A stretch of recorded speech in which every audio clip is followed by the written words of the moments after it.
Good day, everyone. Again, Mark Cabrera here. Today we'll be discussing know your areas of weaknesses in your business. It's a very good subject today that we're going to be discussing, mainly because a lot of us will be looking at how to improve our business. But more importantly, we need to look at where we are lacking in the business and how we can turn that around into an advantage. So that's what we're going to be discussing today. And I would love to show you exactly what I've done over the years that I've been doing in this business. So I've been doing this for 26 years.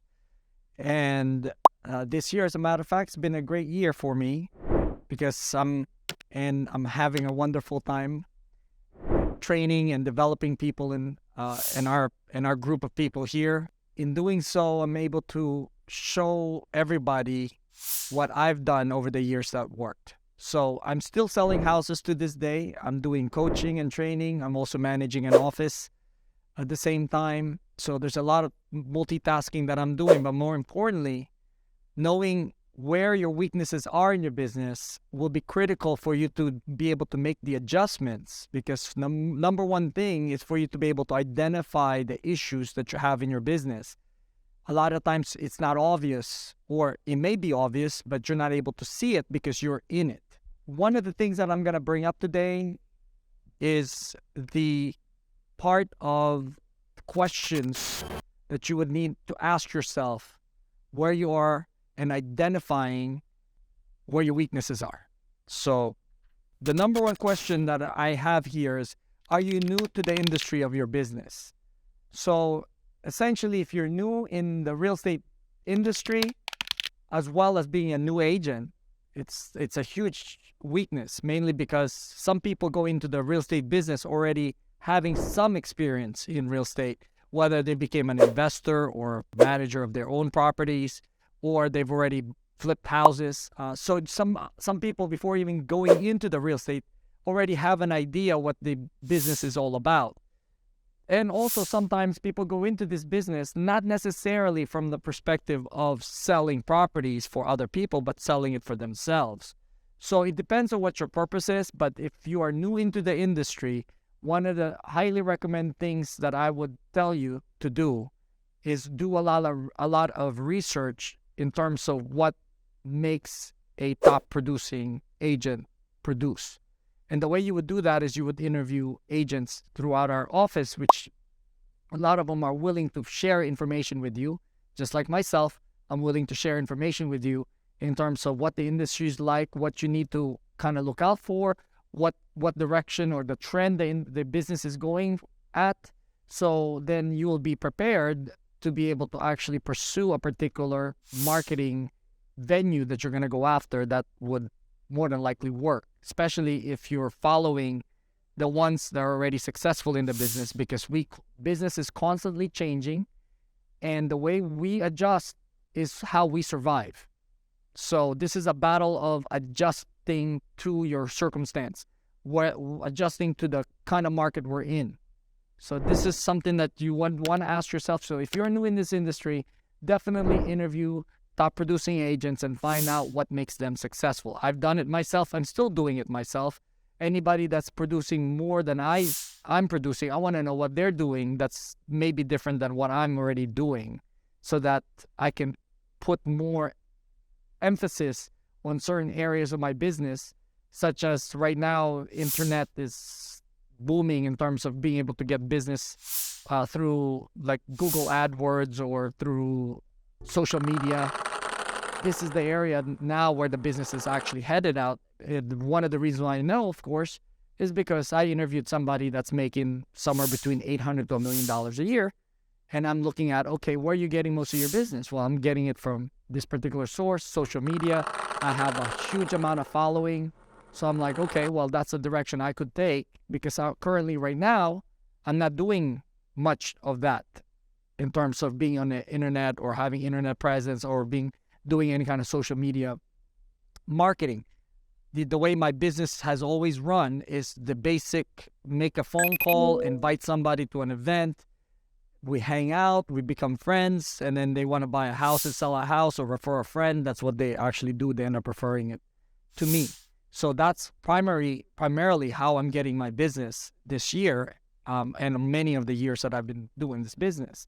So having new encounters with people are through the people I already know, which is, by the way, it's the cheapest way to go, but it's not actually, will only take you to a certain level of income, which for me, I'm going to be somewhere around $250,000 this year. So, which is not a bad income, but it could be much better once I start going into and interviewing, which I've interviewed a couple of agents are making somewhere between 500 to like $1 million.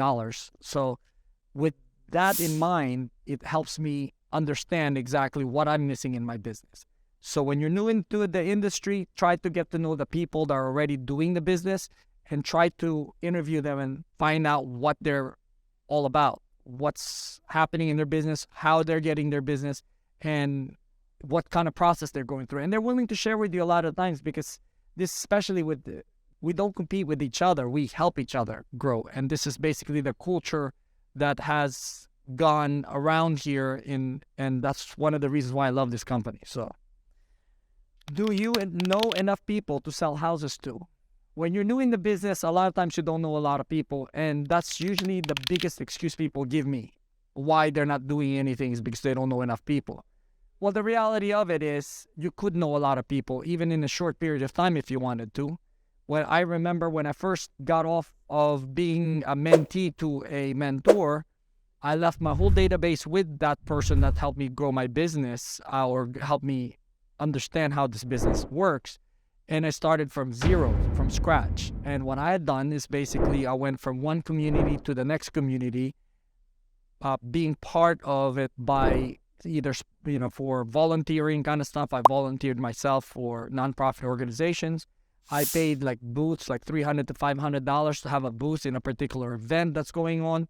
And then I raffled off like different things like movie tickets, sometimes even like a grand prize of a vacation kind of thing, just to get people to sign up and understand exactly what their needs are in real estate, if they have any needs. So when they filling out the form, usually ask, do you currently own a house? The other question is, are you happy with your current interest rate in your mortgage? All these things are questions to kind of trigger where they are in the process of they've already bought a house, they were looking to buy a house, or they are currently renting. So when I make a phone call later on, I would know exactly what to call them about. I would know what their situation is. A lot of times they fill it out, and it mentions there, in order for you to win, you have to fill out the questions. So there's really not any magic to it or like complications to it. It's a very simple process.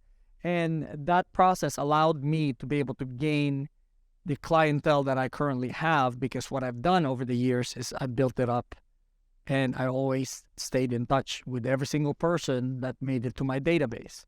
So, and I also get rid of people that didn't bring value to the business that I do, which is real estate. When somebody actually are very disrespectful, or somebody who doesn't really look at us as human beings, it's instead looking at us as a commodity, I don't need them in as part of my group of people that I would stay in touch with, because I don't like to be treated like not a person. So anybody that's nice and kind and sweet and all those kind of good quality, good character, I keep them on my database. I stay in touch with them. I invite them to my birthdays, to holiday, greet them on holidays, that kind of thing. So it makes a big difference when you don't have enough people. You have to begin by reaching out to communities and volunteering. This definitely helps in terms of growing your database. So, are your startup costs low enough to stay in business? This is one of the biggest mistakes most people make in this business. When you're starting out, what you want to do is minimize your cost of being in business. A lot of the times, there's companies out there, you get you into the company, and all you do is spend, basically, because that's how they make their money from the industries, to make money from the new agents, especially the new agents doesn't know anything. So what they do is they sell them a package of marketing to be able to actually get started. So they spend thousands of dollars in the beginning, then they're not getting any income. After a year, 90% of the people quit. After 3 years, the 10% that's left, basically 90% of those 10% quit. So out of 100 people, you're lucky if you have one agent that lasts more than 5 years. So that's really where the industry has gone in terms of new agents. And also when you're new in this business, a lot of the times you don't have the mindset that's required for you to succeed. So that takes time. That takes time to develop. So in that kind of context, I mean, your startup cost is very critical because in the first 6 months to a year, expect not to make that much income in this business because you're learning the ropes, you're learning skills, you're learning how to convert clients. Now, if you have a mentor in the business or a coach, it can shorten the amount of time that you could start making money right away if the mentor that you're working with has the ability to show you the step-by-step process broken down into the number of hours you need to work. Because when we're employed, we are 90% of the population was raised and programmed to work for someone. If you really think about it, from elementary school to high school to graduate school to college to graduate school, if you look at all those, you're looking at careers where you end up when you finish college, you work for somebody. Very rare that you find universities that will teach you how to become an entrepreneur.